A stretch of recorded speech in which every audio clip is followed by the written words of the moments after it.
एक दिन जब हजरत इब्राहीम अलैहिस्सलाम अपने परिवार के साथ फिलिस्तीन आए तो उन्होंने वहां घर बनाए और वहीं बस गए। वहां उन्होंने इस्लाम का पैगाम दिया और इसमें उन्हें काफी कामयाबी भी मिली। बहुत सारे लोगों ने इस्लाम कबूल किया और उन्हें नबी मान लिया। ये जगह उनके लिए बहुत ही महफूज और सुकून देने वाली थी। लेकिन एक दिन अल्लाह ताला का हुक्म आया, ए इब्राहीम, तुम बाबिल जाओ और वहां के राजा नमरूद को इस्लाम की दावत दो। क्या बाबिल जाना है?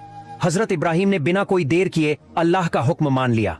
हालांकि उनकी बीवी सारा और बाकी साथियों ने कहा कि कुछ दिन रुक जाओ, लेकिन नबी ने किसी की एक न सुनी और सीधा बाबिल की तरफ निकल पड़े। कई दिन की मुश्किल यात्रा के बाद वो नमरूद के इलाके में पहुंच गए।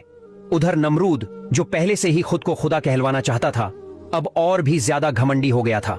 जब हजरत इब्राहीम उसके महल में पहुंचे और उसे इस्लाम की दावत दी तो नमरूद गुस्से से आग बबूला हो गया।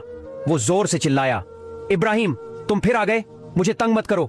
मैंने तुम्हारे खुदा को मार डाला है। मैंने तीर चलाया था और उसका खून सबने देखा।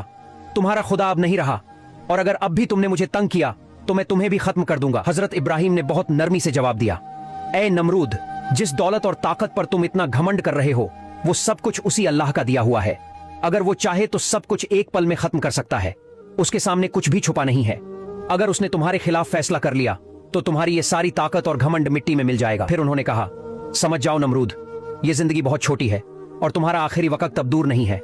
मैं आखिरी बार तुम्हें सच्चाई की तरफ बुला रहा हूं। लेकिन नमरूद तो और गुस्से में आ गया और गरज कर बोला, इब्राहीम, अब या तो तुम और तुम्हारा खुदा मेरे इलाके से चले जाओ या फिर जंग के लिए तैयार हो जाओ। इब्राहीम अलैहिस्सलाम ने बहुत सादगी और हिम्मत से कहा, ठीक है नमरूद, अगर तुम मेरे अल्लाह से लड़ना चाहते हो तो बताओ कब और कहां।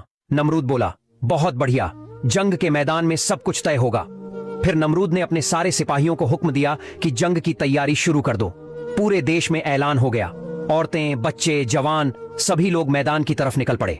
2 दिन में बाबिल का खुला मैदान तंबुओं से भर गया। 1800 वर्ग मील तक उसकी फौज फैली हुई थी। ये बहुत बड़ी और जबरदस्त तैयारी थी। जब नमरूद ने अपनी फौज की पूरी तैयारी कर ली तो उसने हजरत इब्राहीम अलैहिस्सलाम को बुलवाया। जब नबी उसके सामने पहुंचे तो नमरूद ने मजाक उड़ाते हुए कहा, कहां है तेरा खुदा और कहां है उसकी फौज? सिर्फ बातों से कोई जंग नहीं जीत सकता। इस पर हजरत इब्राहीम अलैहिस्सलाम ने बहुत नरमी और यकीन के साथ कहा, तू जिस तैयारी के साथ मेरे अल्लाह से लड़ने आया है वो तो सच में हंसी की बात है। मेरा अल्लाह अगर चाहे तो एक छोटी सी मच्छर से तेरी पूरी फौज को पल में खत्म कर सकता है। क्या एक मच्छर? ये सुनकर नमरूद जोर से हंस पड़ा और घमंड में बोला, अगर तेरे अल्लाह में इतनी ताकत है तो बुला ले उसे।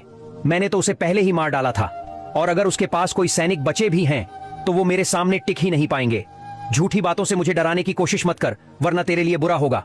अच्छा ये बता, तू क्यों नहीं मुझे ही खुदा मान लेता? अगर मान ले तो मैं तुझे 5 रियासतों का राजा बना दूंगा। ऐश कर, राज कर, खजाने तेरे कदमों में होंगे। और सुन, अगर चाहो तो 10 से 20 और रियासतें भी दे सकता हूं। मैं कसम खाकर कहता हूं, ये वादा पत्थर की लकीर है। और अगर तुझे यकीन न हो तो मैं सब कुछ लिखित में दे देता हूं। सोच ले, ये तेरा आखिरी मौका है। ये बातें सुनकर हजरत इब्राहीम अलैहिस्सलाम का चेहरा गुस्से से तप उठा। उन्होंने सख्त लहजे में कहा, ए अल्लाह के गजब के शिकार, तू मुझे दौलत और रियासत का लालच दे रहा है? तुझे क्या पता मैं कौन हूं? मैं अल्लाह का नबी हूं और नबियों की दुआ कभी खाली नहीं जाती। बच जा नमरूद, अल्लाह का कहर तेरे घमंड को मिट्टी में मिला देगा। इतना कहकर हजरत इब्राहीम अलैहिस्सलाम वहां से चले गए। वो अपने ठिकाने पर पहुंचे, वुजू किया, 2 रकात नमाज पढ़ी और नमरूद की तबाही के लिए अल्लाह से दुआ की। जैसे ही दुआ खत्म हुई, जिब्रील अलैहिस्सलाम हाजिर हुए और बोले, अल्लाह ने आपकी दुआ कबूल कर ली है। बताइए किस तरह का अजाब आप चाहते हैं? हजरत इब्राहीम ने कहा, मैं चाहता हूं कि अल्लाह अपनी सबसे छोटी मखलूक मच्छर से नमरूद की ताकत को मिटा दे। इस पर जिब्रील अलैहिस्सलाम ने कहा, अल्लाह ने आपकी बात को अहमियत दी है और मुझे ये काम सौंपा है। मैं परसों मच्छरों को बुलाऊंगा। लेकिन ये बताइए, आपको क्या लगता है कितनी मच्छरें चाहिए होंगी? नबी ने जवाब दिया, मुझे सही संख्या तो नहीं मालूम, लेकिन लगता है कि हर सैनिक के लिए 1 मच्छर जरूरी होगी। जिब्रील अलैहिस्सलाम ने कहा, अगर जनसंख्या के हिसाब से भेजना है तो लगभग 60 लाख मच्छरों की जरूरत होगी। लेकिन इसकी फिक्र आप न करें, मैं सब संभाल लूंगा।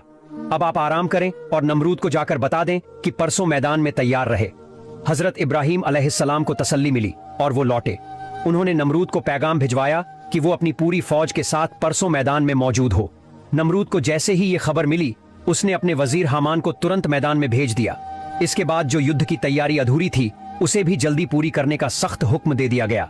जैसे ही नमरूद का आपातकालीन आदेश मिला, सेनापति तुरंत दरबार में पहुंच गया और बोला, महाराज जरा बताइए ये लड़ाई किससे होगी?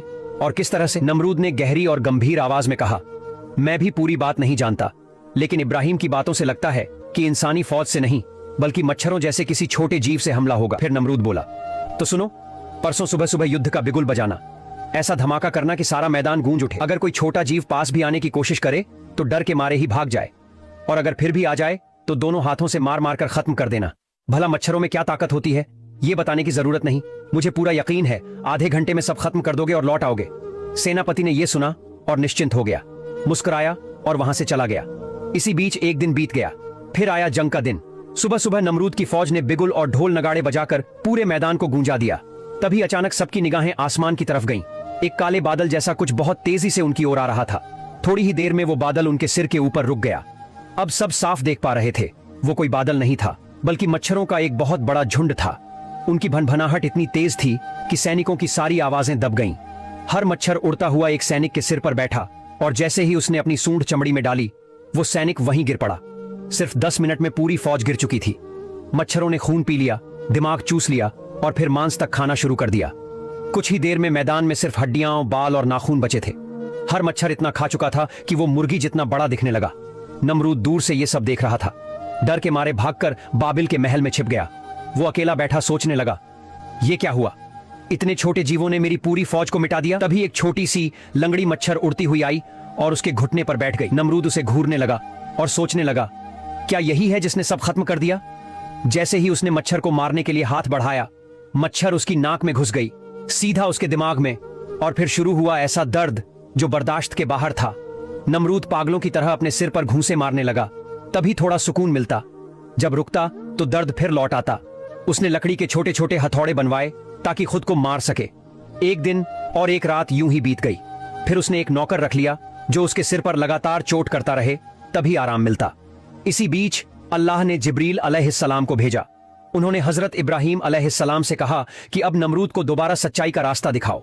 नबी उसके पास पहुंचे और बोले, अब तो समझ आया, एक खुदा की ताकत देख ली तूने, अब भी वक्त है, शिर्क छोड़ दे और सिर्फ एक अल्लाह को अपना रब मान ले। हजरत इब्राहिम अलैहिस्सलाम ने आखिरी बार नमरूद से कहा, एक बार कलमा पढ़ लो, मैं तुम्हारी आखिरत की निजात, छुटकारे की जिम्मेदारी ले लूंगा।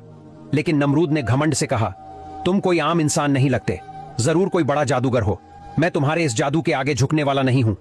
जाओ, तुम अपने खुदा के साथ रहो, मुझे दुनिया का खुदा बने रहने दो। ये सुनकर हजरत इब्राहिम अलैहिस्सलाम ने गहरी नजर से उसे देखा और गंभीर लहजे में बोले, अगर अब भी तुम अल्लाह को नहीं मानते तो याद रखो, तुम्हारी मौत अल्लाह के गजब से ही होगी और फिर आखिरत में बहुत सख्त सजा मिलेगी। तुम्हारा ये शाही रुतबा भी बिखर जाएगा और यहाँ किसी और का राज चलेगा। नमरूद ने हंसते हुए कहा, मेरे साथ जो भी हो, तुम क्यों परेशान हो रहे हो? एक तुम अपनी फिक्र करो